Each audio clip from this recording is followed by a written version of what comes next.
Quiero saludar a todos mis hermanos de Cristo Rey, esperando que todos se encuentren bien,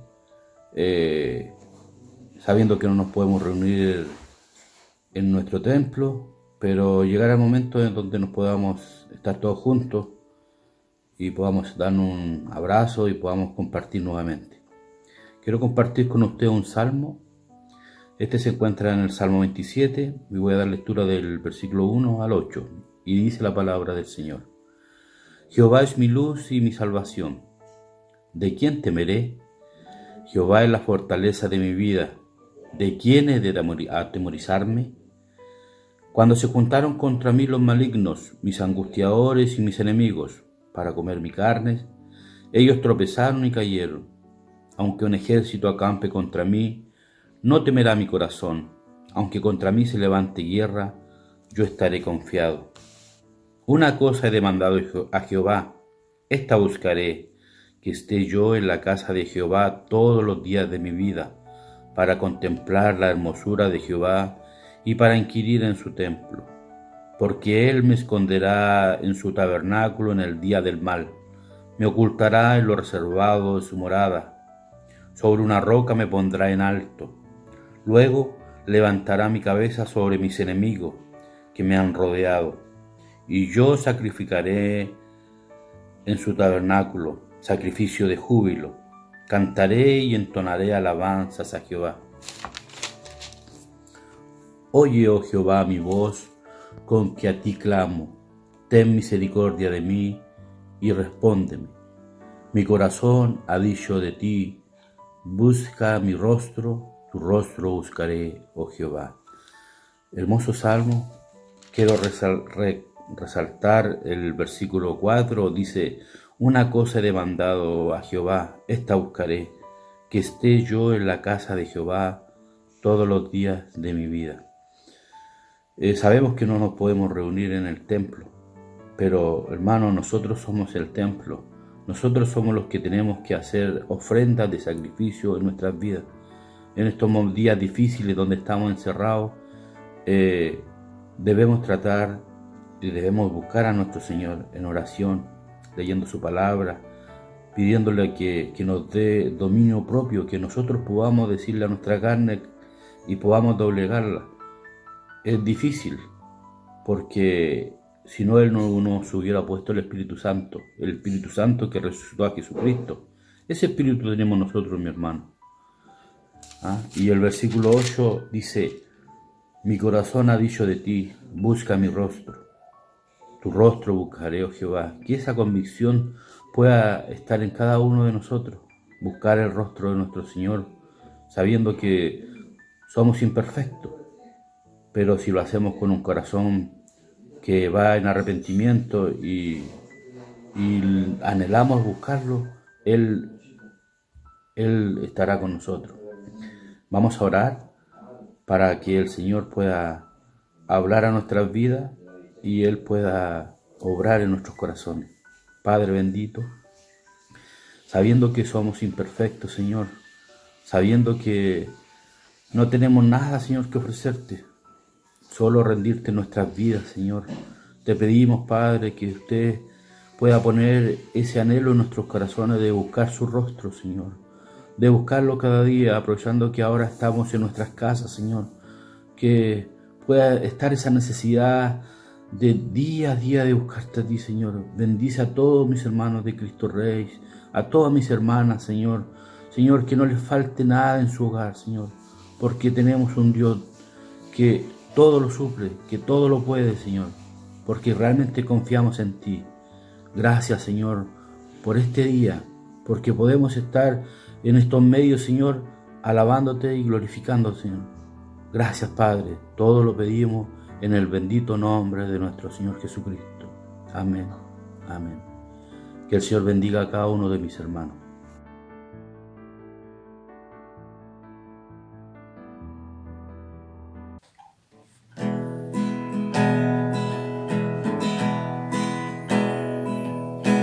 ¿Quién me puede dar perdón? La sangre de Jesús, la sangre de Jesús.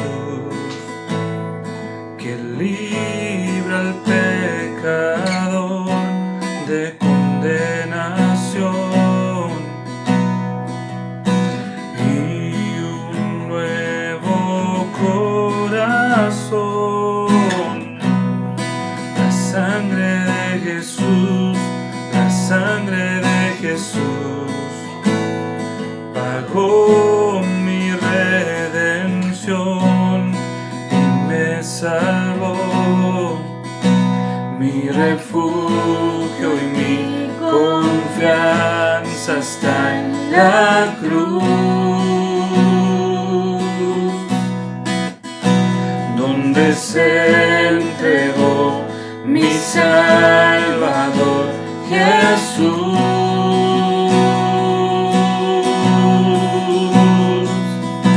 Gloria, aleluya, por la sangre derramada en la cruz, gracia y perdón hoy tengo a mi favor. Gloria, gloria, aleluya.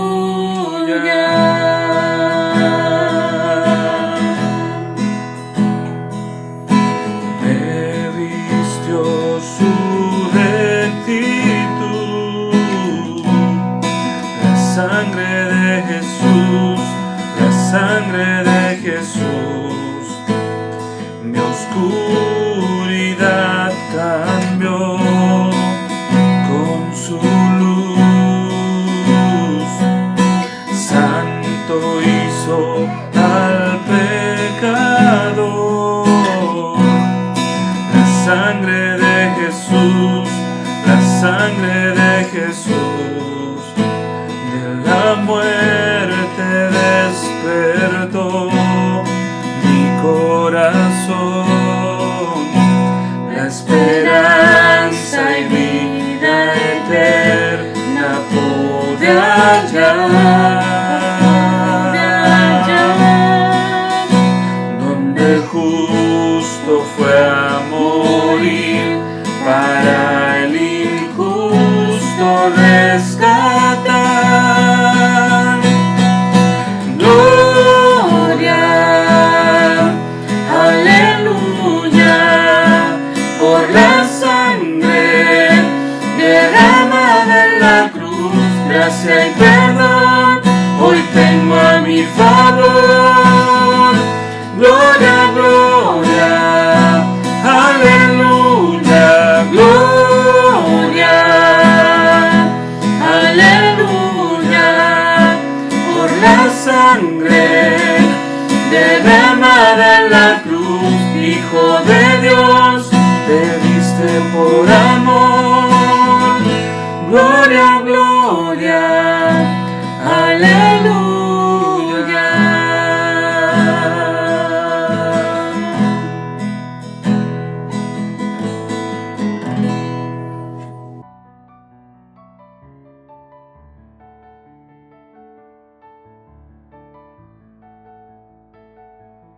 Amados hermanos, ha sido una bendición haber estado alabando al Señor juntos y estar ya a punto de pasar a lo que será la palabra del Señor. Sé que la Escritura es la que nos sostiene y nos alimenta, y por eso es tan importante que como pueblo del Señor constantemente vengamos a ella. Hoy día quiero invitarles a que tengamos un instante de reflexión en el capítulo 7 del Evangelio de Lucas, del verso 36 al 50. Dice así: uno de los fariseos rogó a Jesús que comiese con él, y habiendo entrado en casa del fariseo, se sentó en la mesa. Entonces una mujer de la ciudad, que era pecadora, al saber que Jesús estaba en la mesa en casa del fariseo, trajo un frasco de alabastro con perfume, y estando detrás de él a sus pies, llorando, comenzó a regar con sus lágrimas sus pies, y los enjugaba con sus cabellos, y besaba sus pies, y los ungía con el perfume. Cuando vio esto el fariseo que le había convidado, dijo para sí: este, si fuera profeta, conocería quién y qué clase de mujer es la que le toca, que es pecadora. Entonces respondiendo Jesús le dijo: Simón, una cosa tengo que decirte. Y él te dijo: di, maestro. Un acreedor tenía 2 deudores, el uno le debía 500 denarios y el otro 50, y no teniendo ellos con qué pagar, perdonó a ambos. Di pues, ¿cuál de ellos le amará más? Respondiendo Simón dijo: pienso que aquel a quien perdonó más. Y él le dijo: rectamente has juzgado. Y vuelto a la mujer dijo: Simón, ¿ves esta mujer? Entré en tu casa y no me diste agua para mis pies, mas ésta ha regado mis pies con lágrimas y los ha enjugado con sus cabellos. No me diste beso, mas ésta desde que entré no ha cesado de besar mis pies. No ungiste mi cabeza con aceite, mas ésta ha ungido con perfume mis pies. Por lo cual te digo que sus muchos pecados le son perdonados, porque amó mucho más a aquel a quien se le perdona poco, poco ama. Y ella le dijo: Y a ella le dijo: tus pecados te son perdonados. Y los que estaban juntamente sentados a la mesa comenzaron a decir entre sí: ¿quién es este que también perdona pecados? Pero él dijo a la mujer: tu fe te ha salvado, ve en paz. Cuando nosotros llegamos a un momento en nuestra vida nos podemos preguntar: ¿por qué Dios permite que en nuestra memoria permanezcan los recuerdos de nuestro pasado que muchas veces nos atormenta, que muchas veces nos avergüenza? Ese pecado que Él perdonó pero que persiste en nuestro interior. Sin duda los sentimientos son variados.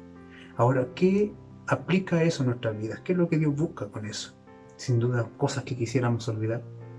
Creo que la memoria tiene un fin muy práctico en cuanto a la adoración, porque al hacernos recordar la obra de misericordia que el Señor hizo por nosotros, al mirar nuestro pasado, ver lo imperdonable de nuestros pecados y lo tan horrendo que eran, que Jesús quiso aún así perdonarnos, y Él quiso tomar nuestro lugar en la cruz y morir por nosotros, eso debiese servirnos para poder vivir cada día en una actitud permanente de amor y devoción, de gratitud hacia nuestro Señor. En este texto tenemos dos personas muy diferentes entre sí en la forma en que se relacionan con el Señor. Mientras uno es movido solo por la curiosidad por el Señor Jesús, hay otro que solamente quiere alabarle, solo quiere adorarle. Eso es una tremenda diferencia entre el uno y el otro. Siempre, mientras hay gente que solo se acerca al Señor por curiosidad, por una cuestión social, habrán otras personas que estarán infinitamente agradecidas y que solo quieren adorarle con fervor y gratitud. Es curioso ver que como ante un mismo mensaje hay personas que reaccionan tan diferentes, escuchan la misma predicación, pero la actitud, la respuesta no es la misma. Hay algunos que simplemente se mantienen en lo políticamente correcto, hay otros que simplemente no les da ningún problema manifestar su indiferencia, pero en cambio hay otros que lloran, que se compungen, que cambian de actitud, que se disponen a vivir de una manera diferente. Entonces viene uno a preguntarse: ¿qué provoca la diferencia entre uno y otro? Sin duda, la memoria, el recuerdo, la conciencia de cuánto se nos ha perdonado. Tenemos acá una mujer que se acerca al Señor. El Señor ha sido invitado a la casa de un hombre, Simón el fariseo. Él ha sido convidado a comer allí. Los fariseos eran una secta, un grupo muy observante de muchas reglas para poder ellos sentirse como que cumplían la ley. Y ellos se sentían personas moralmente perfectas, eran orgullosos de sus prácticas.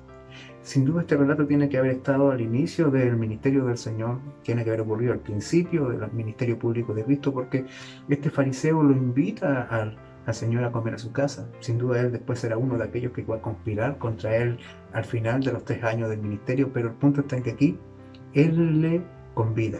¿Por qué quiso invitarle? Uno se puede preguntar, como lo leemos en el verso 44. Nosotros podemos darnos cuenta de que el mismo Señor le plantea a él muchas preguntas o le enrostra ciertas actitudes, porque lo que él hizo al invitar a Jesús a su casa no fue por amor, no fue movido por una admiración por el Señor. Quizás lo movió la curiosidad, quizás lo movió la autopromoción, porque no todos tenían en su casa comiendo con ellos un gran profeta todos los días, en cambio él lo tenía. Él, un hombre correcto, decente, respetable, debía juntarse con gente como Jesús. Y el Señor acepta la invitación y entra en la casa de Simón y come con él, se reclina sobre el diván donde generalmente los comensales se acomodan para comer.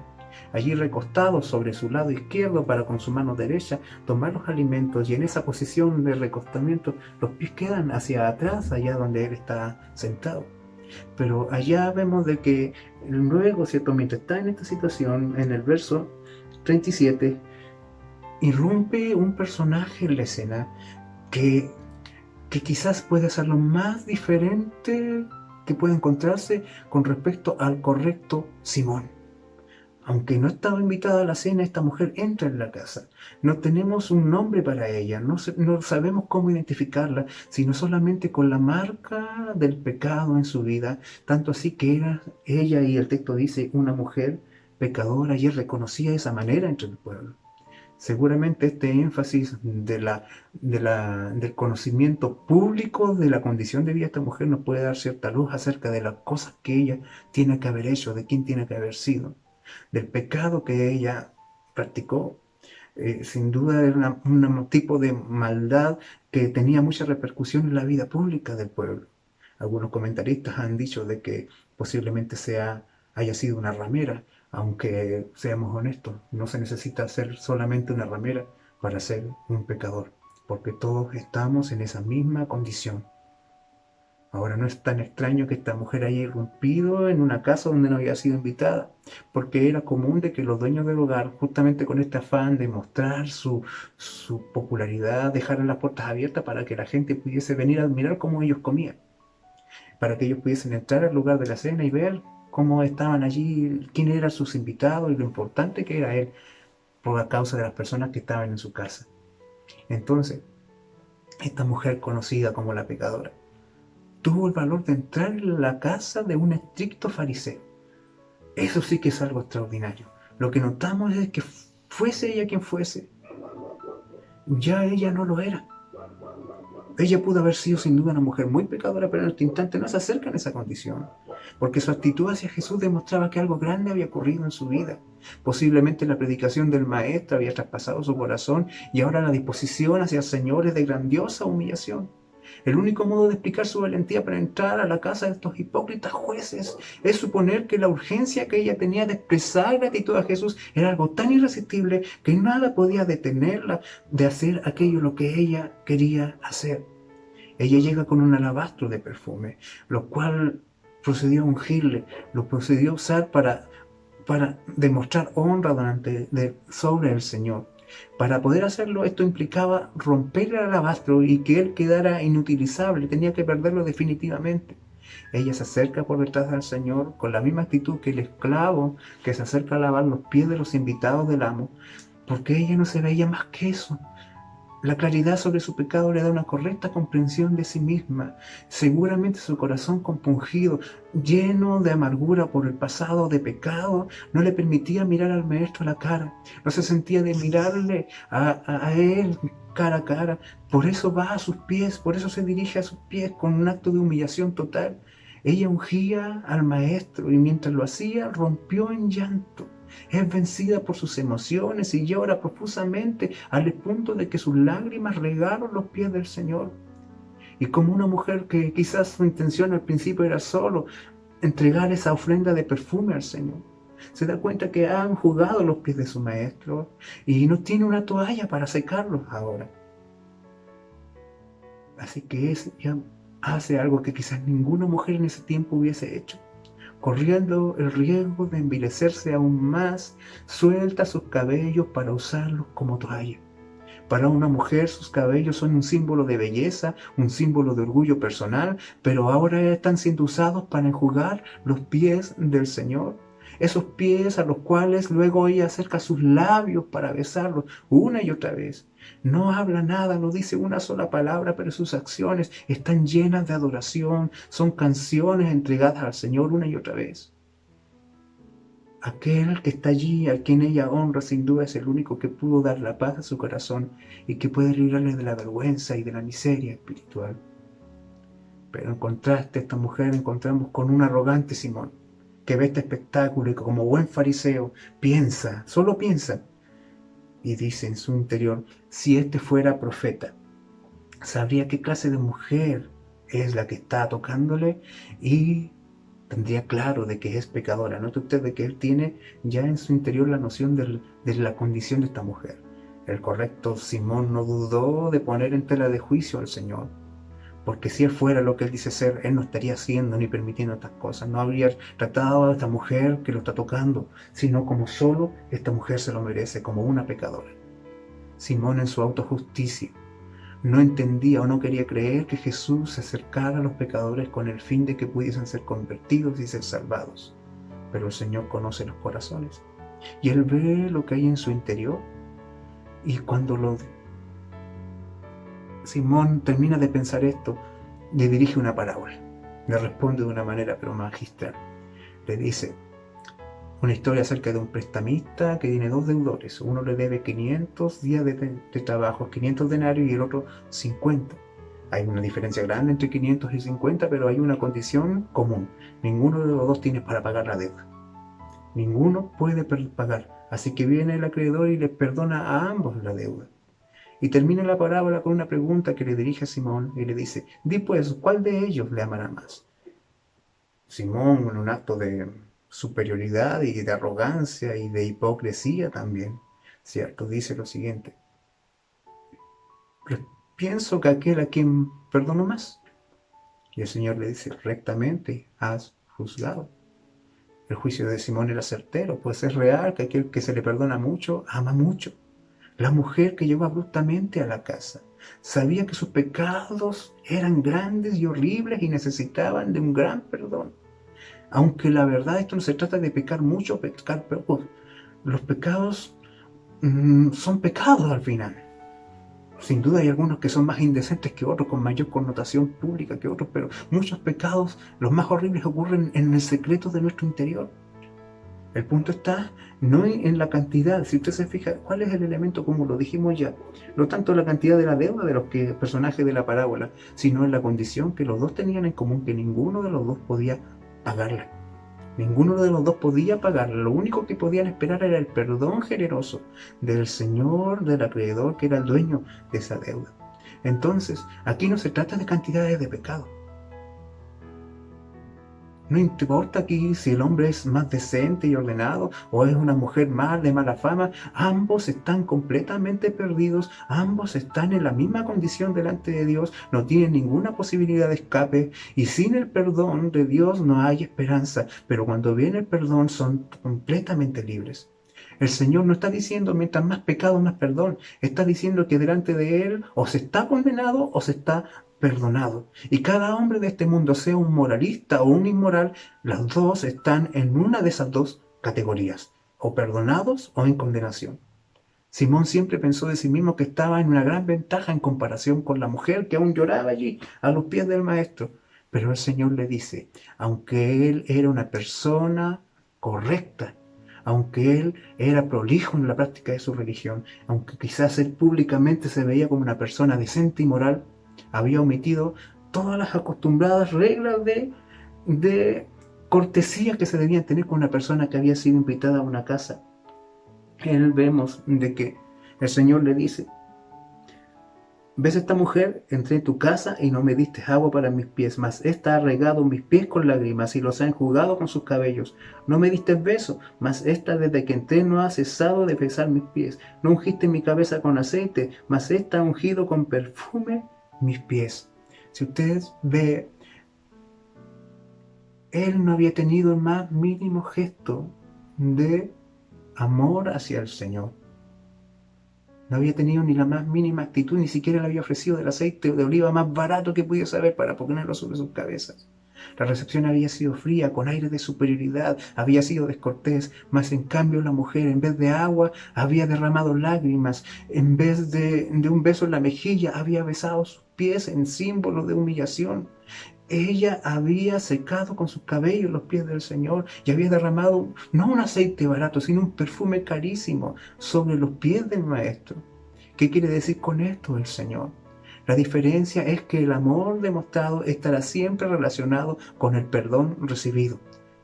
Cuando ya comenzamos a creernos que somos buenos, cuando ya nos empezamos a sentir superiores, cuando ya comenzamos a sentirnos que somos más decentes que el resto, cuando ya perdemos la perspectiva de nuestro pecado, de nuestro pasado y se nos olvida lo que éramos, nos volvemos arrogantes, nos sentimos supuestamente perfectos y nuestro amor hacia el Señor siempre será limitado, desapasionado y sin gratitud. Simón se veía a sí mismo como un hombre que no necesitaba a Jesús. Él se sentía como alguien bueno. Pero el Señor le está diciendo que esa apatía es justamente por lo que él no ha sido perdonado.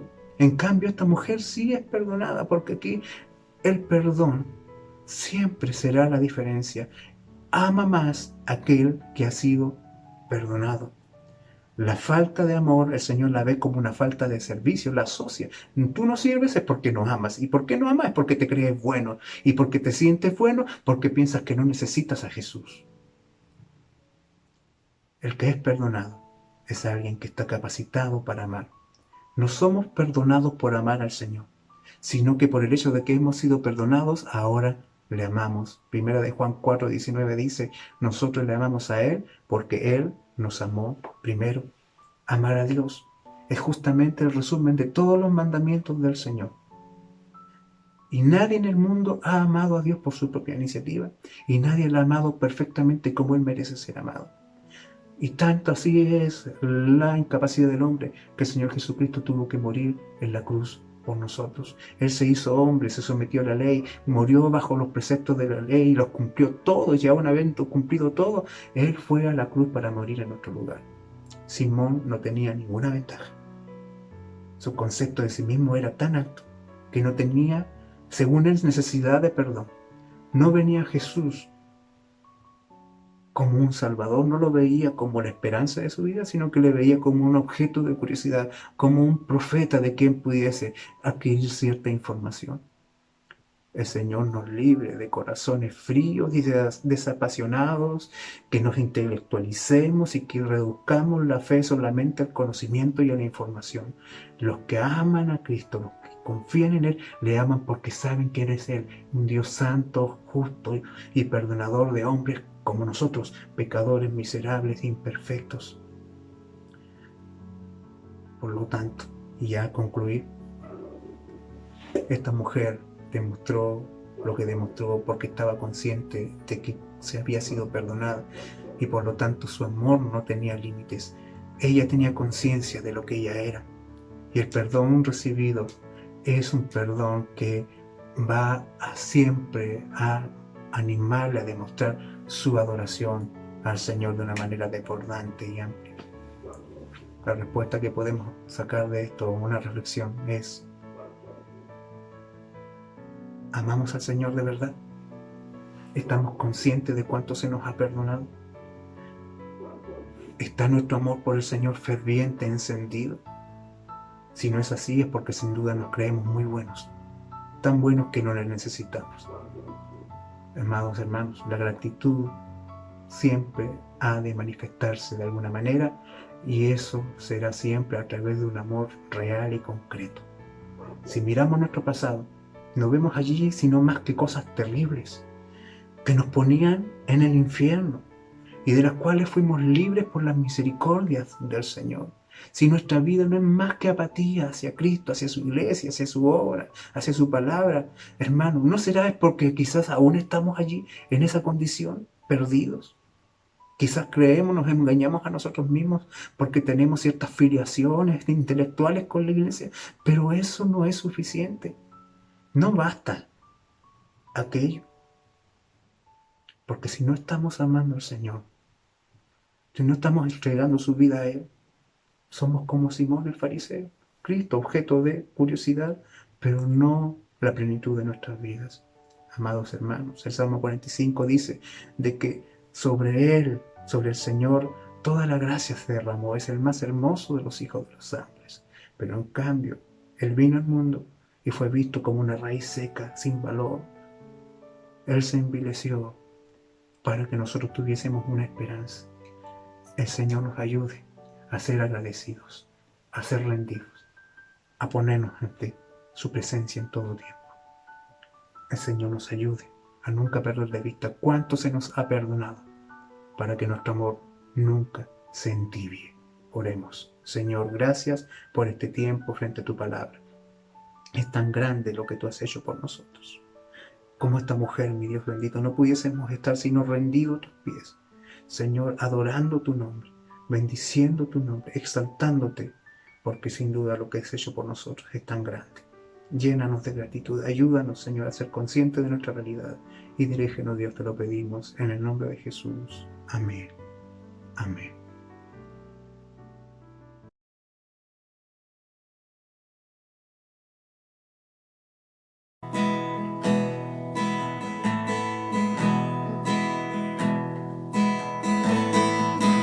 Mi esperanza está en Jesús, en su justicia y en la cruz.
bendiciones. Qué hermoso haber sido esta mañana, estar aquí, haber estado en este lugar compartiendo desde nuestros hogares y llegando a la casa de cada uno de ustedes, amada iglesia.